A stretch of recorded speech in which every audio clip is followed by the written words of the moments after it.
సర్పంచ్ ఎలక్షన్లు చాలా జోరుగా సాగుతున్నాయి. గ్రామ గ్రామాన సర్పంచ్గా పోటీ చేసిన వాళ్ళ బాధ్యత ఏముంటుందంటే, ప్రజల దగ్గరికి వెళ్ళి నా గుర్తుకు ఓటు వేయండి అని చెప్పే బాధ్యత వాళ్ళది. మన బాధ్యత ఏముంటుందంటే, ఒక మంచి మనిషిని ఎన్నుకొని, చదువుకున్న వ్యక్తి, నమ్మకమైన వ్యక్తి, ప్రశ్నించే వ్యక్తిని ఎన్నుకునే బాధ్యత మనకుంటుంది.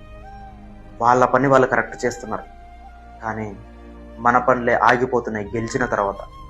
ఎందుకంటే వాళ్ళతోటి డబ్బులు తీసుకోవడం వల్ల ప్రశ్నించే గొంతును కోల్పోతున్నాం కాబట్టి వాళ్ళు మనల్ని పట్టించుకుంటలేరు.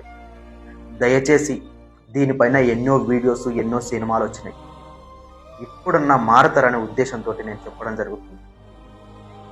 మనం మోసపోయినా కొద్దీ మనల్ని మోసం చేసే వాళ్ళే వస్తారు, కానీ మనల్ని అంటూ పాపమని ఆదుకునే వాళ్ళు అంటూ ఎవ్వరు రారు.